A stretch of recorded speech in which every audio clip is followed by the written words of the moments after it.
ભારતીય સંસ્કૃતિ અતિ પ્રાચીન અને પૌરાણિક સંસ્કૃતિ છે. મિત્રો, ત્યારે અત્યારના જ્યારે આયુર્વેદની આપણે વાત કરી રહ્યા છીએ ત્યારે આયુર્વેદનો જ્ઞાનનો સ્ત્રોત એટલે વેદો. જી હા મિત્રો, આપણી સંસ્કૃતિને અનુસરીને અત્યારે ક્યાંક આપણે આયુર્વેદને ભૂલી રહ્યા છીએ. ત્યારે હવે જીવનમાં આયુર્વેદને અપનાવવાનો સમય આવ્યો છે. ખાસ તો અત્યારના આપણે આયુર્વેદ અંગેની ઘણી બધી વાતચીત કરી છે, ત્યારે આજે આપણે આયુર્વેદના ત્રિદોષ સિદ્ધાંત વિશે વાત કરવાના છીએ. ત્યારે અબ તક હેલ્થ વેલ્થ શોમાં આપનું સ્વાગત છે. હું જિજ્ઞા ગઢવી આપ સૌનું અભિવાદન કરું છું. ત્યારે આજે આપણી સાથે ગારડી વિદ્યાપીઠના ડોક્ટર રવિ ઠેસિયા અને ડોક્ટર પ્રિયા કોટરાણી છે. આપણે તેમની સાથે વાત કરીશું. નમસ્તે, આપ બંનેનું સ્વાગત છે અમારા શો અબ તક હેલ્થ વેલ્થ સ્વસ્થ રહો મસ્ત રહોમાં.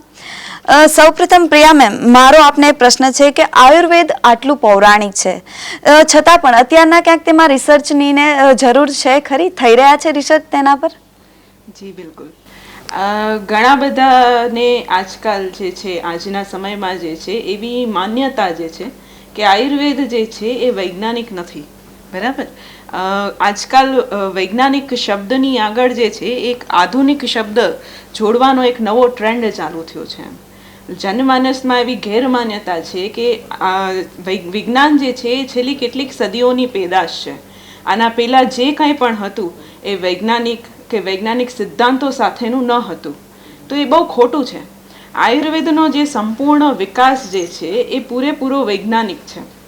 અત્યારે ઘણી વખત એવું જોવામાં આવે છે કે આયુર્વેદને ડોસીમાનું વૈદ્યું અથવા તો રસોડાના ઓસડિયા, બરાબર, નુસ્ખાઓ એની સાથે મિસકન્સેપ્ટ કરવામાં આવે છે.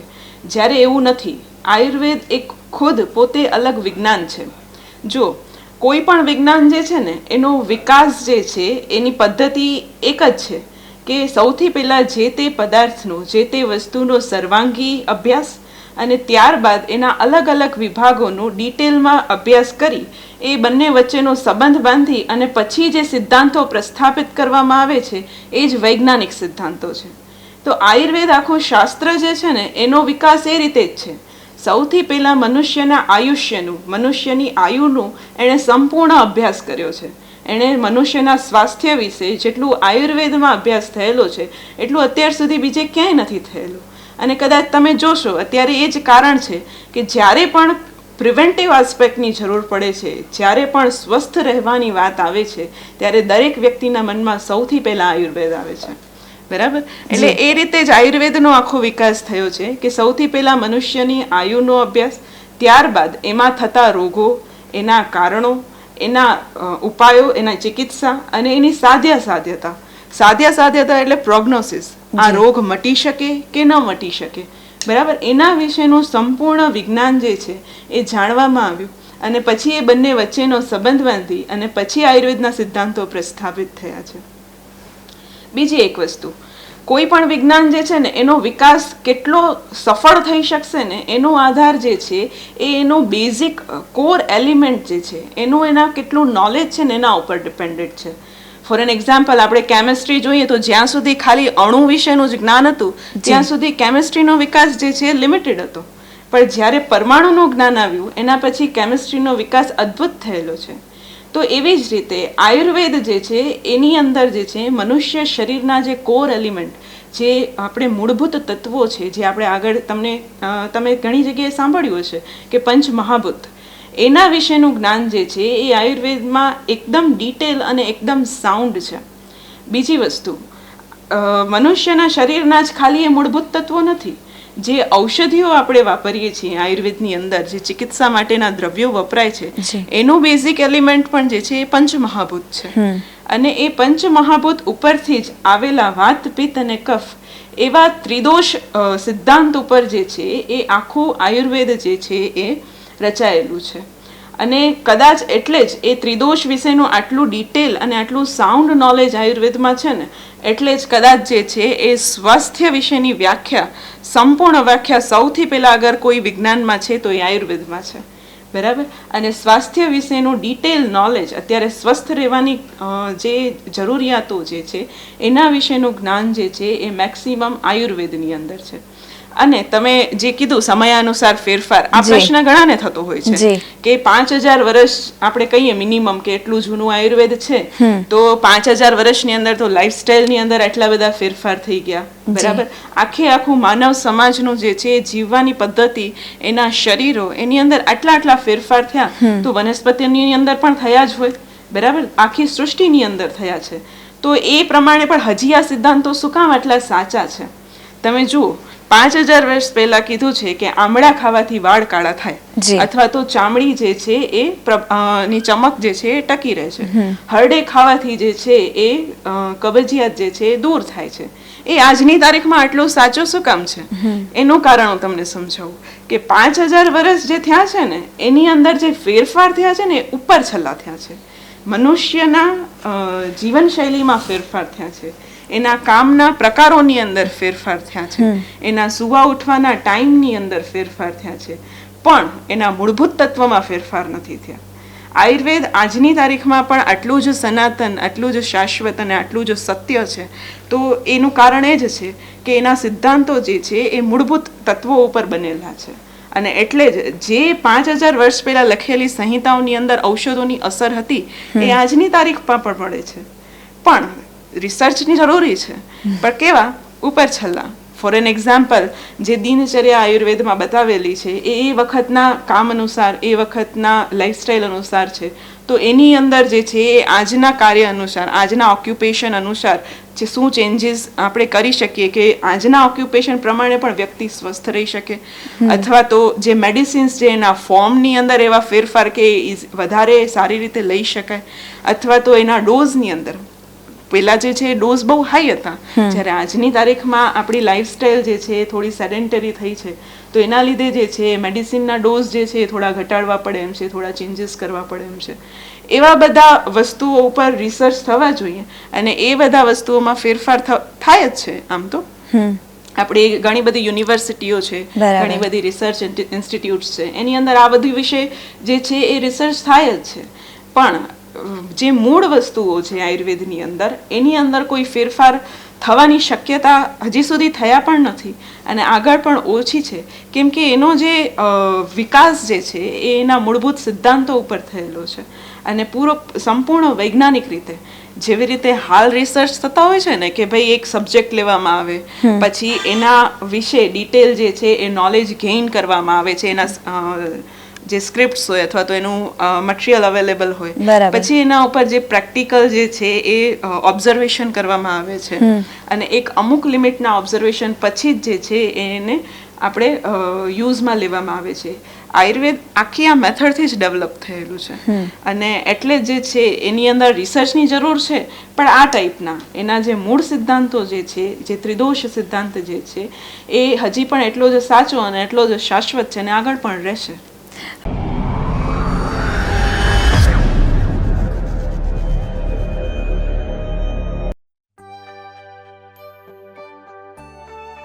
વ્યંધત્વ માટેની વિશ્વસ્તરીય કક્ષાની સારવાર આપતું સૌરાષ્ટ્રનું એકમાત્ર વિશ્વસનીય નામ એટલે wings IVF speciality hospital. Exclusive infertility માટેનું વિશાળ યુનિટ કે જ્યાં આપની માનસિક, આર્થિક તેમજ સારવારલક્ષી સંપૂર્ણ કાળજી લેવાય છે. આકર્ષક હોસ્પિટલનો માહોલ, વિશાળ વેઇટિંગ એરિયા, સંપૂર્ણ વૈજ્ઞાનિક રીતે કાઉન્સેલિંગ કરતા સ્ટાફ, અતિ આધુનિક તથા અતિ વિશાળ IVF લેબ એ વિંગ્સ હોસ્પિટલની ખાસિયત છે. અહીં અતિ નમ્ર, વિવેકી અને સભ્ય સ્ટાફ આપને આવકારશે. આપ અહીં પોતીકો અનુભવ કરશો. આપની લાગણીઓને અહીં વાચા મળશે. મહત્તમ પરિણામ સંપૂર્ણ વૈજ્ઞાનિક ઢબે. આપના નિસંતાનપણાનો ઉકેલ આપના દ્વારે. આપ ચોક્કસ કહેશો કે વિંગ્સ છે તો વિશ્વાસ છે. Wings IVF speciality hospital, Nanavati Chowk, Rajkot.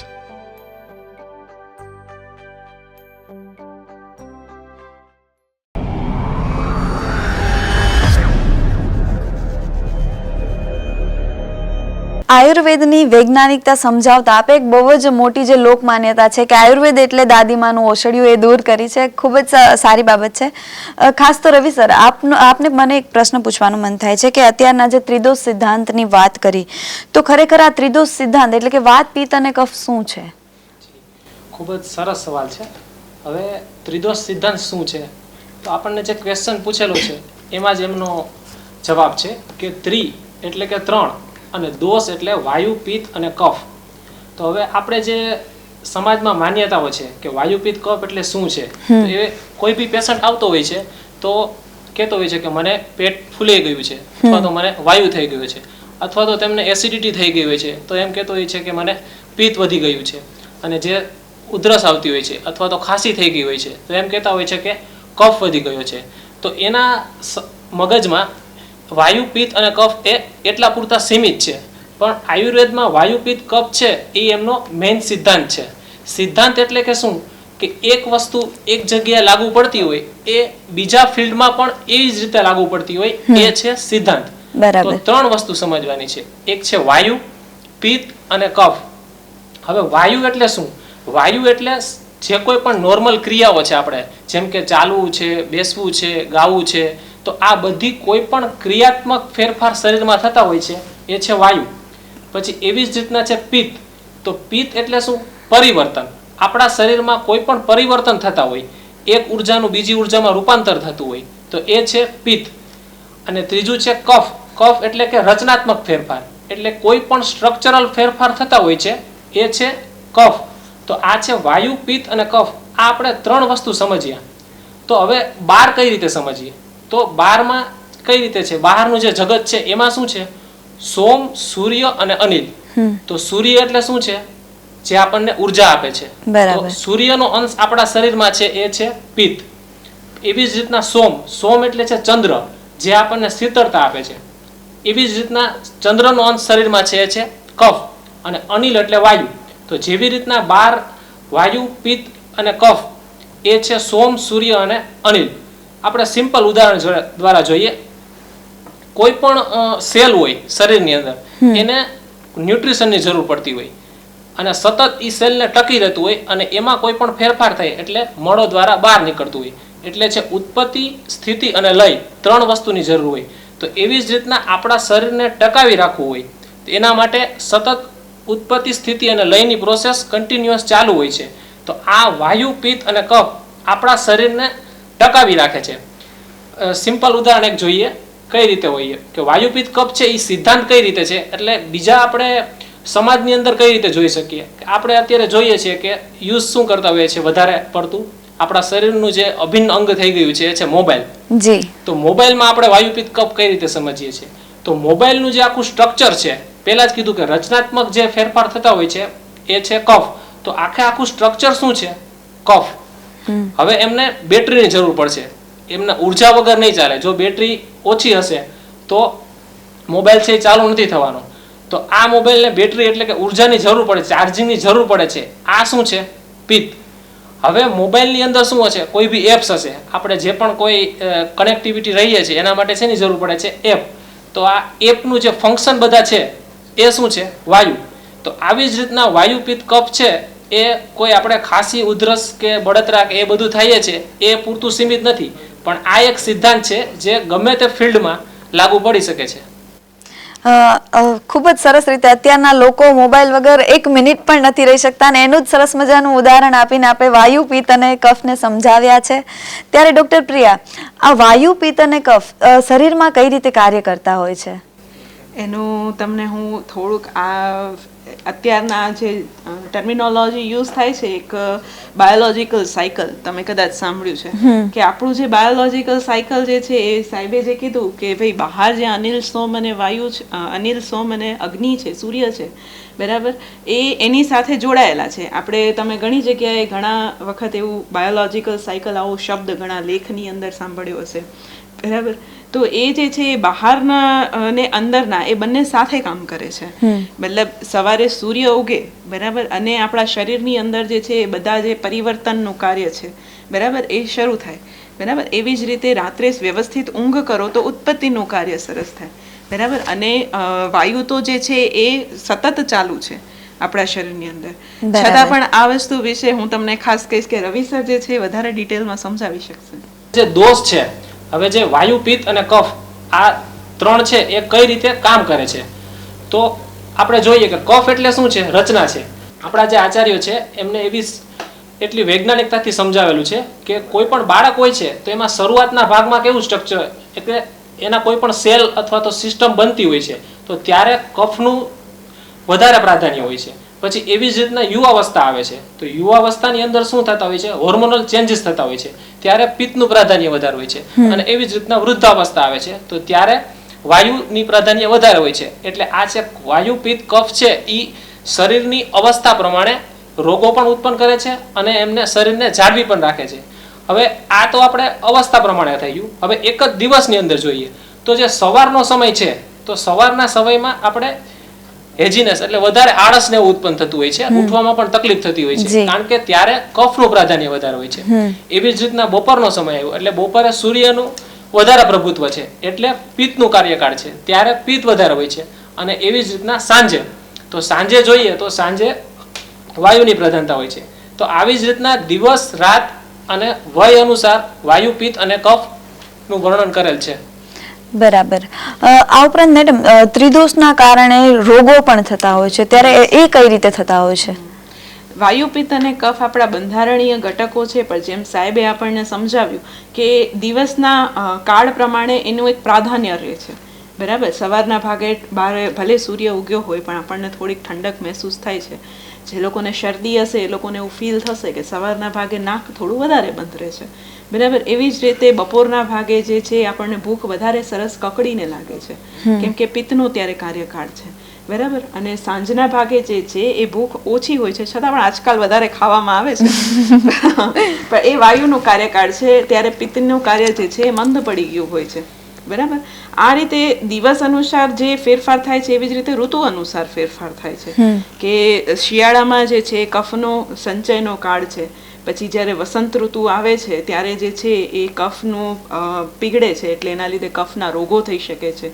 બરાબર. એવી જ રીતે ગ્રીષ્મ ઋતુ જે છે એ પિત્તના સંચયનો કાળ છે. અને પછી જ્યારે આ વર્ષા ઋતુ આવે છે અથવા તો એના પછીની શરદ ઋતુ, જ્યારે આપણે નવરાત્રિ રમતા હોઈએ છીએ ત્યારે જે છે એ પિત્તનો પ્રકોપ થઈ શકે છે.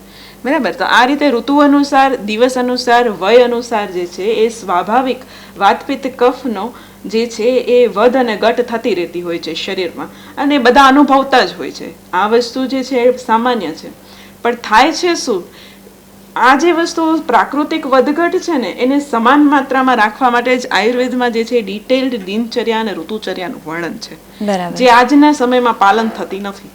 અથવા તો જેને કહેવાય ને કે ખબર હોય કે આ વસ્તુ મને આ સમયે લેવાથી તકલીફ થાય છે, અડધી રાત્રે ફ્રેન્ચ ફ્રાઈઝ ખાવાથી એસિડિટી થાય છે, છતાં પણ લોકો ખાતા હોય છે. આજે એ જ મોટો પ્રશ્ન ઉદ્ભવિત થયો છે. એટલે આવા બધા કારણોના લીધે જે પ્રાકૃત વધઘટ છે એ વૈકૃત વધઘટની અંદર પરિવર્તન થાય છે. અને પછી જે એક્સેસ જે પિત્ત બન્યું છે, જે રાત્રે અડધી રાત્રે ફૂડ ખાવાથી બન્યું છે અથવા તો ઋતુચર્યાનું પાલન ન કરવાથી બન્યું છે, એ શરીરમાં જે છે એ ભેગું થાય છે. અને જ્યારે એ એક લિમિટથી વધારે ભેગું થઈ જાય તો એ આખા શરીરમાં ફેલાઈને અલગ અલગ પ્રકારના અલગ અલગ લોકોની તાસીર પ્રમાણે અથવા તો અલગ અલગ કારણો પ્રમાણે, દરેક રોગના પોતાના અલગ કારણો છે. આયુર્વેદની એક ખાસ વિશિષ્ટતા એ પણ છે કે એની પાસે દરેક રોગના અલગ કારણ છે.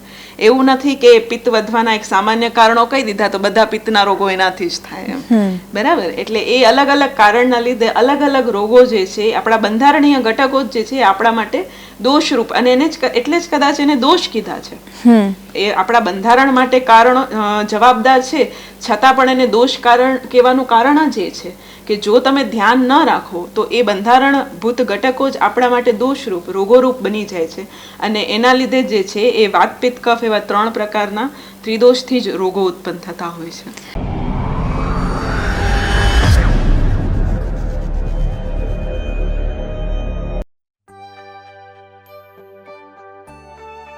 વ્યંધત્વ માટેની વિશ્વસ્તરીય કક્ષાની સારવાર આપતું સૌરાષ્ટ્રનું એકમાત્ર વિશ્વસનીય નામ એટલે વિંગ્સ IVF સ્પેશિયાલિટી હોસ્પિટલ.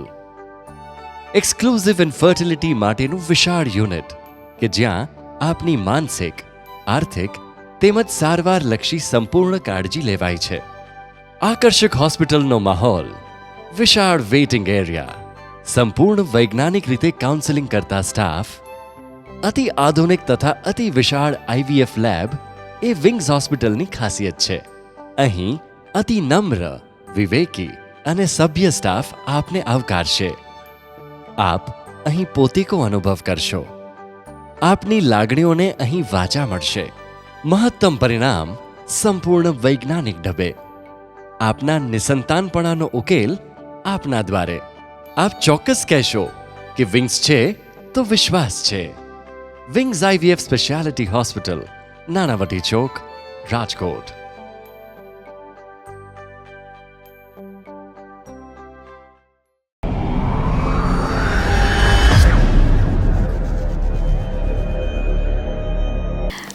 અત્યારના રવિ સર, તમને એક પ્રશ્ન મને પૂછવાનું મન થાય છે કે વાતપિત્ત કફની જ્યારે વાત થઈ રહી છે ત્યારે તો સામાન્ય વ્યક્તિ શું એને નરી આંખે જોઈ શકે ખરા?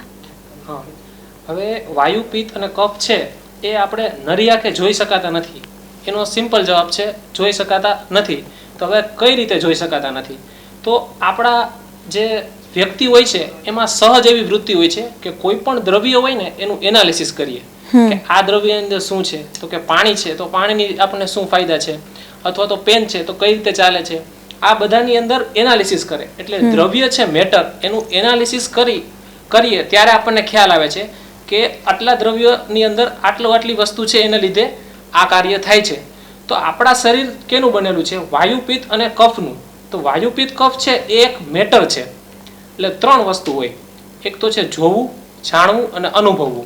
તો ત્રણથી તમને કોઈ પણ વસ્તુનો ખ્યાલ આવે. યા તો તમે વસ્તુ જોઈ લો, યા તો તમે એ વસ્તુ જાણી લો, અથવા તો તમે અનુભવ કરી લો. તો એવી જ રીતના વાયુ પિત્ત કફ છે એ શું છે? એક શબ્દ સમજવાનો છે. આયુર્વેદમાં એક શબ્દ છે જે ટર્મિનોલોજીમાં આવે છે, સમવાય શબ્દ. સમવાય એટલે શરીરનો અંગ બનેલું છે. શરીરનું અંદર એવી રીતે ગોઠવાયેલું છે કે એમને શરીરને તમે તોડો અથવા તો એને જોવાની ટ્રાય કરો તો ત્યારે એ આપણને જોવા મળતા નથી. એ કઈ રીતે આપણે જોઈએ કે મોબાઈલનું ઉદાહરણથી આપણે કન્ટિન્યુ કરીએ. મોબાઈલમાં શું હોય છે? સોફ્ટવેર હોય છે અને હાર્ડવેર હોય છે. હવે કોઈ પણ મોબાઈલ હોય છે એમાં એક સિસ્ટમ હોય છે. આપણને ખ્યાલ છે કે આપણે જે મોબાઈલ યુઝ કરીએ છીએ એ કઈ સિસ્ટમ છે? Android system. જેવી રીતના આઈફોન હોય છે એમાં હોય છે iOS સિસ્ટમ, પછી વિન્ડોઝ સિસ્ટમ.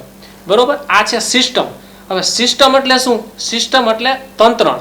એટલે તંત્રણ કેવું હોય કે એમાં એક છે એ બીજા સાથે કનેક્ટ હોય. એટલે એવી જ રીતના આપણા શરીરની અંદર વાયુ પિત્ત કફની સિસ્ટમ છે. એના દ્વારા બીજી બધી જ સિસ્ટમ છે એ એકબીજા સાથે કનેક્ટ છે.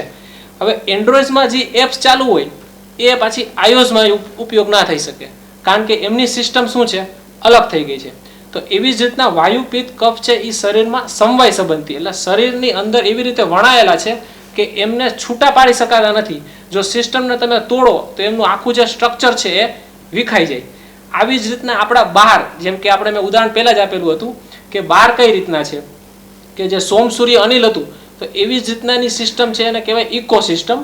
કે જીવ જીવસ્ય જીવનમ, એટલે એક જીવ છે એ બીજા જીવ ઉપર, અને એ બીજો જીવ છે અથવા તો બીજા બધા જીવ છે એનાથી આખું જીવન ચાલે છે. એટલે એવી જ રીતના બહાર વાયુ પિત્ત અને કફ છે એ આખી સિસ્ટમ થ્રુ આપણા આખા સમાજની અંદર વણાયેલા છે, જેથી આપણે એને નરી આંખે જોઈ શકાતા નથી. થોડુંક હું આમાં વધારે ઉમેરીશ. બિલકુલ. કે આજે એ સાહેબે કીધું એ થોડુંક એને અલગ શબ્દોમાં હું કહીશ. સેમ વસ્તુ છે કે વાયુ પિત્ત અને કફ જે છે ને એ રો મટીરિયલ છે. બરાબર, એકવાર તમે કોઈ રસોઈ બનાવો છો, બરાબર, અને તમે રો મટીરિયલ્સ લીધા અને પછી તમે એમાંથી, અથવા ફોર એન એક્ઝામ્પલ હું તમને પર્ટિક્યુલર વાત કરું તો તમે દહીં બનાવો છો, બરાબર. એકવાર માટે તમે દૂધની અંદર મળવણ નાખી દીધું અને એમાંથી દહીં બની ગયું. પછી તમે એમ કહો કે મને આ દહીંની અંદર તમે દૂધ બતાવો, તો એ જોવા મળે? ના મળે. બસ આવું જ કંઈક વાતપિત્ત કફનું છે. એ જે છે એ મૂળભૂત ઘટકો છે, પણ શરીર બની ગયા પછી એ ખાલી ફંક્શનલ એલિમેન્ટ રહી જાય છે. એટલે કે તમે એના વધ અને ઘટથી તેનો એને અનુભવી શકો, એના ગુણોથી એને અનુભવી શકો. સાહેબે જેમ કીધું એમ કે એક કેટલીક વસ્તુઓ જોઈ શકાય, કેટલીક વિશે ચોપડીમાંથી જ્ઞાન મેળવી જાણી શકાય, અને કેટલીક અનુભવી શકાય. એવી જ રીતે આ વાતપિત્ત કફને આપણે અનુભવી શકીએ છીએ, એને આપણે જોઈ નથી શકતા. બીજી વસ્તુ કે જે એસિડિટી વખતે સવારના ભાગે જે ઉલટી થઈને પિત્ત નીકળે છે અથવા તો ખાંસીમાં જે કફ નીકળે છે, ઘણાને એવો પ્રશ્ન થાય તો જોઈ જ શકીએ છીએ ને. હા. તો એ જે છે એ બંધારણભૂત વાતપિત્ત કફ નથી, એ જે છે મળભૂત વાતપિત્ત કફ વધેલા. મેં આગળ જેમ સમજાયું કે જો તમે એવા કારણો લીધા શરીરની અંદર જેના લીધે જરૂરી વાતપિત્ત કફ કરતા એ વધી ગયા તો એ ભેગા થઈ અને રોગો ઉત્પન્ન કરશે, તો એ વિકૃત વાતપિત્ત કફ છે. બરાબર, એ બંધારણભૂત વાતપિત્ત કફ નથી. આ ક્વેશ્ચન હું તમને હજુ પૂછવાની જ હતી પણ તમે સામેથી જ ખૂબ જ સારી રીતે સમજાવી દીધું. ત્યારે અત્યારના સિદ્ધાંતોની જ્યારે વાત કરી રહ્યા છે ત્યારે આયુર્વેદના સિદ્ધાંતો એલોપેથી અને હોમિયોપેથીના સિદ્ધાંતની વિરુદ્ધ છે ખરા? બિલકુલ નહીં. કોઈ પણ ચિકિત્સા સિદ્ધાંત જે છે એ એકબીજાથી વિરુદ્ધ નથી, અલગ છે. વિરુદ્ધ શબ્દ થોડો એક્સ્ટ્રીમ થઈ જશે. બરાબર, અત્યાર સુધી એલોપેથી જે છે એ બેક્ટેરિયોલોજી અને વાયરોલોજી ઉપર એણે મેક્સિમમ જે છે એ ડેવલપ કરેલું છે. પણ છતાં પણ એ બેક્ટેરિયોલોજીના જે શોધક હતા લુઈસ પાસ્ચર, બરાબર, એમનો જે એક સેન્ટેન્સ છે કે બેક્ટેરિયા કે જે વાયરસ જે છે it doesn't matter, the soil matters. કોઈ પણ બીજ છે, બીજ બધા સરખા જ છે. બરાબર, જમીનની અંદર તમે એને વાવશો તો એ ફૂટશે કે નહીં એ જમીનની ક્વોલિટી ઉપર ડિપેન્ડ કરે છે. બિલકુલ. બરાબર, એવું જ આપણા શરીરનું છે. આયુર્વેદની અંદર એવું બિલકુલ નથી કે વાયરસ કે બેક્ટેરિયાનો ઉલ્લેખ નથી અથવા તો એના કારણે રોગો થઈ શકે એવું નથી કીધેલું. શબ્દો અલગ છે પણ કીધેલું તો છે જ. બરાબર, અને પણ કેમ કે આયુર્વેદ જમીનમાં વધારે ઇન્ટરેસ્ટેડ છે એમ કહી શકાય કે તમે તમારી જે છે એ બોડીની અંદર એ વાયરસને કે બેક્ટેરિયાને જે છે એ રેપ્લિકેશન ના થાય એના માટે તમે બોડીને જ એટલું મજબૂત બનાવો અને સાથે સાથે વાયરસ અને બેક્ટેરિયાને તમે મારે એવી દવાઓ પણ લ્યો. બરાબર, બંને વસ્તુ સાથે કરે છે. શરીરનું પણ રક્ષણ કરે છે અને જે બહારથી વાયરસ બેક્ટેરિયાનું જે અટેક થયેલું છે એને પણ મારે છે. આ બંને પ્રકારની ચિકિત્સા જે છે એ આયુર્વેદની અંદર સાથે સાથે થાય છે. એટલે અલગ છે, વિરુદ્ધ નથી. હોમિયોપેથીથી પણ એ થોડું અલગ છે, વિરુદ્ધ નથી. બરાબર, ઓકે. આ જે સમજાવેલું છે થોડું ડિટેલમાં કહી દઉં કે આપણે જે અલગ અલગ પેથી છે એમાં અલગ અલગ એના સિદ્ધાંતો હોય છે. બરાબર. જેમ કે મોડર્ન સાયન્સ છે એમાં આપણે પહેલેથી શું ભણતા આવ્યા છીએ, ફિઝિક્સ, કેમેસ્ટ્રી અને બાયોલોજી છે. તો આપણને કોઈ પણ વસ્તુ છે ઈ એટલે કે બ્રાન્ચ છે, જેમ કે મેડિકલ બ્રાન્ચ છે એ કેમેસ્ટ્રી અને બાયોલોજી થી ભેગી થાય છે એટલે મેડિકલ બ્રાન્ચ બને છે. એવી જ રીતના એન્જિનિયરિંગની બ્રાન્ચ છે એ પણ ફિઝિક્સ અને કેમેસ્ટ્રી થી ભેગી થાય અને એન્જિનિયર બને છે. પણ આયુર્વેદ છે એમાં શું છે મૂળભૂત સિદ્ધાંતો, તો કે સાંખ્ય છે, વૈશેષિક છે, યોગ છે, એનાથી બનેલી છે. તો આયુર્વેદ કેનાથી બનેલું છે? સાંખ્ય અને વૈશેષિક થી. એવી રીતના આયુર્વેદ બનેલું છે. એટલે આ જે પેથી છે એ એકબીજાથી વિરુદ્ધ નથી, આવી રીતે અલગ છે કે એમના મૂળ જે કન્સેપ્ટ છે એ અલગ છે, એના માટે અલગ પડે છે. અને એટલે જ આયુર્વેદને જે છે એલોપેથીના રિસર્ચ ક્રાઇટેરિયાથી એમાં રિસર્ચ નથી થઈ શકતું. બરાબર. અત્યારે ઘણી જગ્યાએ એવું કરવામાં આવે છે પણ એ રિસર્ચ જે છે એ સક્સેસફુલ નથી જતા અથવા તો એમાં જોઈતા પરિણામો નથી મળતા. બરાબર, એનું કારણ એ જ છે કે કેમ કે એના મૂળભૂત સિદ્ધાંતો, એના બેઝિક પ્રિન્સિપલ્સ જ અલગ છે એટલે એને કોઈ બીજા સાયન્સના બેઠા ચોકઠામાં ના બેસાડી શકાય. વાહ, ખૂબ જ સરસ. આજે આપ અમારી સાથે અહીંયા આવ્યા અને આયુર્વેદના ત્રિદોષ સિદ્ધાંત વિશેની માહિતીઓ આપી. આપનો ખૂબ ખૂબ આભાર. આપણો કાર્યક્રમ અબ તક હેલ્થ વેલ્થ સ્વસ્થ રહો મસ્ત રહો ના અંતમાં તમારા માટે દર્શક મિત્રો અમે એક ટિપ્સ લઈને આવતા હોઈએ છીએ. ત્યારે ડોક્ટર પ્રિયા આપને એક ટિપ આપશે. આજની ટીપ એ કે ઘણા બધા લોકોને પ્રશ્ન હોય છે કે જમ્યા પહેલા પાણી પીવું કે જમ્યા વચ્ચે પાણી પીવું કે જમ્યા પછી પાણી પીવું.